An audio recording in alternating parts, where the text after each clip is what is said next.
तो भाई यहाँ तो एकदम मस्त मौसम हो रहा है। ओए ये कौन दिख गए भाई? चलो चलो चलो इनके पास चलो।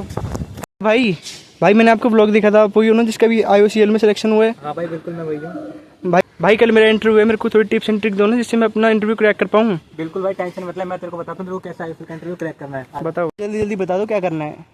गाइस मैं स्टार्टिंग से बताता हूँ कि मैं जब इंटरव्यू देने गया तो वहाँ से लेकर एकदम एंड तक मेरे साथ क्या क्या हुआ, मतलब क्या क्या प्रोसेस हुए, तो मैं आप लोगों को शुरू से बताता हूँ। सबसे पहले मैं इंटरव्यू देने गया था तो मेरा 10 बजे इंटरव्यू था, 9:40 पर मैं वहाँ पहुँचा था। तो 9:40 पर पहुँचने पर मैंने जो भी वहाँ पे रिसेप्शन था उनको एंट्री वगैरह करा के मैंने एंट्री ली अंदर जो भी था हॉल वगैरह जहाँ पे हमारा इंटरव्यू कंडक्ट होना था। तो काफ़ी सारे बच्चे आ रखे थे। हमारा जो इंटरव्यू हुआ था वो 2 दिन में हुआ था, एक 27 को और एक 28 को। जो मेरा इंटरव्यू था वो 28 तारीख को था। तो 28 तारीख को मैं देने गया था इंटरव्यू। एंड जब मैं इंटरव्यू देने गया तो वहाँ पर 15 to 16 लोग आ रखे थे वहाँ पे इंटरव्यू देने के लिए। जो कैंडिडेट थे टोटल वो 15 to 16 थे, ठीक है।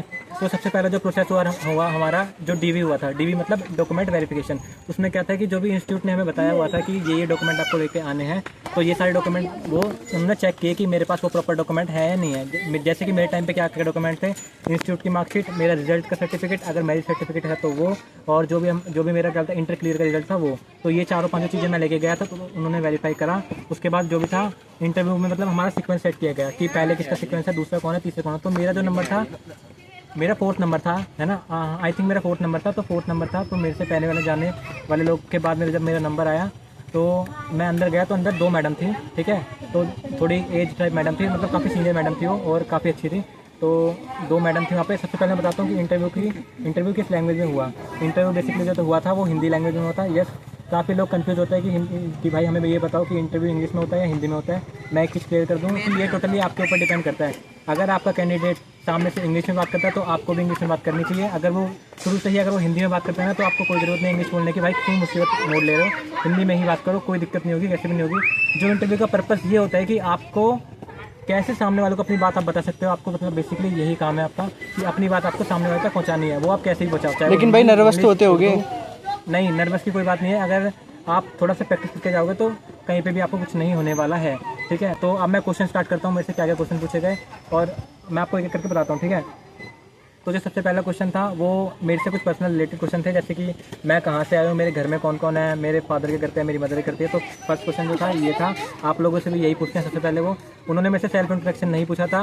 वो नेक्स्ट क्वेश्चन था, उन्होंने मेरे से पूछा कि what make you different from others, यानी कि मेरे अंदर क्या ऐसा अलग है बाकी लोगों से। तो मैंने कहा कि मैंने वही कॉमन आंसर दिया था कि मैं क्या बोलते हैं पंचुअल हूँ या अडेप्टेबल हूँ, मैं क्विक लर्नर हूँ और मेरे पास कुछ एक्सपीरियंस भी है जो कि वो क्या बोलते हैं बाकी लोगों में आई थिंक नहीं होगा।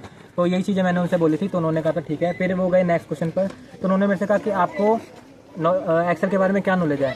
तो मैंने कहा कि मैडम मेरे को एक्सेल के बारे में उतनी टू द एंड नॉलेज तो नहीं है, बट हाँ बेसिकली जो मेरे को फंक्शन पता थे और जो आप लोगों को पता होने चाहिए वो मैंने उनको बताया। जैसे कि वी लुकअप हो गया, एच लुकअप हो गया, एक्स लुकअप हो गया, पिवोट टेबल हो गया, या जो कंडीशन होते हैं इफ़ की, सम की, इफ्स की, सम्स की। आई होप कि आप लोगों को इस पर डिफरेंस पता होगा। तो मैंने यही चीज़ें उनको बताई थी। तो उन्होंने कहा था ठीक है। एंड फिर उन्होंने मेरे से जो नेक्स्ट क्वेश्चन किया वो कहा कि CGST और SGST में क्या डिफरेंस है। तो उन्होंने मतलब बेसिकली मेरे से ये पूछा था कि आप IOCL क्यों ज्वाइन करना चाहते हो। तो मैंने कहा कि जैसे कि IOCL इतनी बड़ी PSU है और ये हमें अपॉर्चुनिटी प्रोवाइड करा रही है कि हम अपनी थ्योरेटिकल नॉलेज को प्रैक्टिकल नॉलेज में कन्वर्ट कर पाएँ, और इसलिए मैं IOCL ज्वाइन करना चाहता हूँ। तो जो थर्ड क्वेश्चन था उन्होंने मेरे से पूछा कि आपकी स्ट्रेंथ क्या है। तो स्ट्रेंथ में मैंने बेसिकली उनको यही बताया कि I am quick learner, adaptable, और क्या बोलते हैं। फिर मैडम ने कहा था कि बस यही सब है आपके पास, जो नॉर्मली हम कहते हैं कि पंचुअल वगैरह ये सब। बट फिर मैडम ने कहा कि आप इंटेलिजेंट नहीं हो। तो मैंने कहा यस मैम मैं इंटेलिजेंट भी हूँ। तो फिर मैडम हंसने लगी, कह रहे थे कि ये तो काफ़ी ज़्यादा होना ज़रूरी है। तो मैंने कहा ठीक है मैम, चलते हैं अब नेक्स्ट क्वेश्चन पर। तो जो उन्होंने मेरे से नेक्स्ट क्वेश्चन पूछा वो था कि अगर आप लैपटॉप को सोल्ड करते हो विथ माउस के साथ तो उस पर कौन सा GST लगना चाहिए।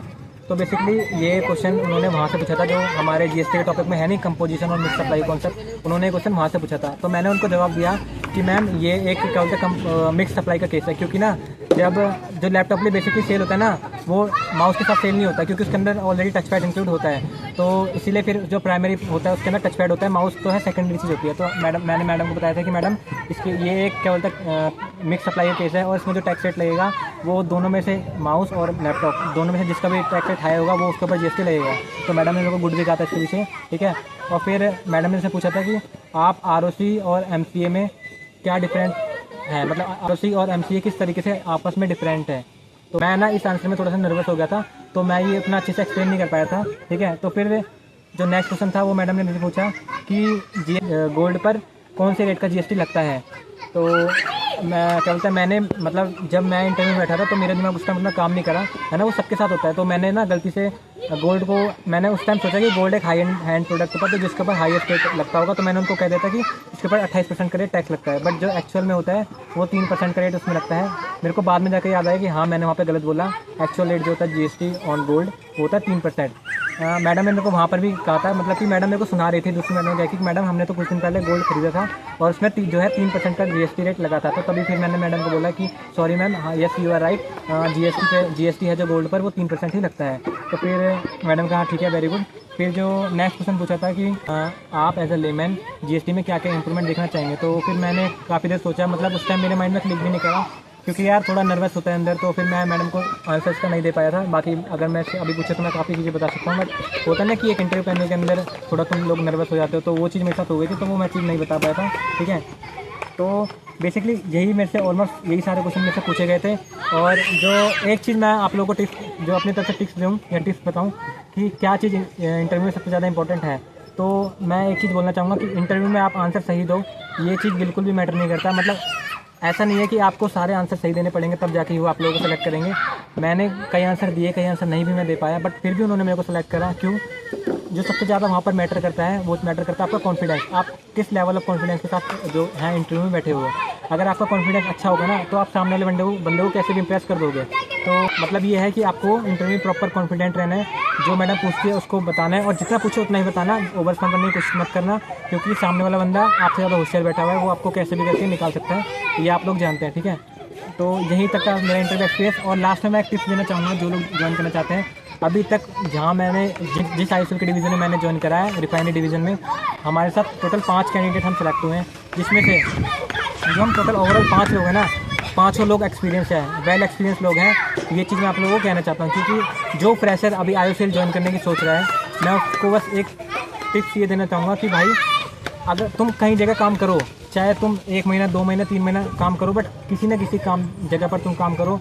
देन उसके बाद आईओसीएल में अगर तुम अप्लाई करोगे ना, या किसी भी पीएससी में अप्लाई करोगे, तो तुम्हें पक्का अपॉर्चुनिटी मिलेगी, तुम्हें पहले प्रिविलेज दी जाएगी, क्योंकि ना वो एज अ एक्सपीरियंस बंदे को ज़्यादा मतलब प्रेफरेंस देते हैं एज़ कम्पेयर टू फ्रेशर।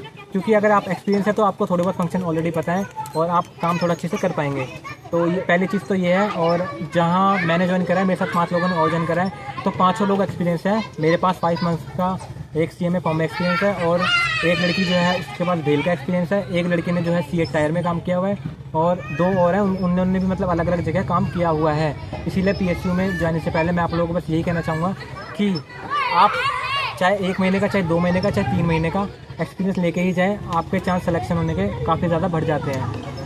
तो गाइस यही था मेरा ओवरऑल इंटरव्यू का एक्सपीरियंस, जो कि काफ़ी लोगों ने मेरे से पूछा, इंस्टाग्राम हो गए, व्हाट्सअप हो गए, लिंक्डइन हो गए, मतलब सारी जगह मेरे को लोगों ने इतने ज़्यादा मैसेज किए कि भाई अपना इंटरव्यू एक्सपीरियंस शेयर करो, आपसे क्या क्या क्वेश्चन पूछे गए थे, आपने किस तरीके से जवाब दिए। तो मेरा ओवरऑल यही था, जो भी था मैंने आप लोगों को सब कुछ बताया। और मैं बस यही कहना चाहूँगा कि कॉन्फिडेंट रहना इंटरव्यू में सबसे ज़्यादा मैटर करता है, आपका आंसर मैटर नहीं करता उतना, जितना कि आप कॉन्फिडेंट हो वो मैटर करता है। तो जिसका भी इंटरव्यू है अभी यहाँ होने वाला है, तो प्लीज़ अगर आपके पास एक्सपीरियंस है तो वेल एंड गुड, अगर नहीं है तो कोई बात नहीं। इंटरव्यू में कॉन्फिडेंट रहना, सामने वाले को बिल्कुल भी मतलब नर्वस फील मत होने देना कि तुम नर्वस बैठे हो, या कोई भी एकदम वेल कॉन्फिडेंट होकर आंसर देना। आंसर सही है गलत है इस चीज़ की बिल्कुल भी चिंता मत करना, बाकी तुम्हारा सिलेक्शन होना पक्का है। तो यहीं तक था मेरा एक्सपीरियंस जो भी था। तो कैसी लगी आप लोगों को वीडियो, कमेंट करके ज़रूर बताना। चैनल पे नहीं हो तो सब्सक्राइब कर लेना और लाइक कर देना, बहुत मेहनत लगी इस वीडियो को बनाने के लिए। तो thank you so much for watching, bye.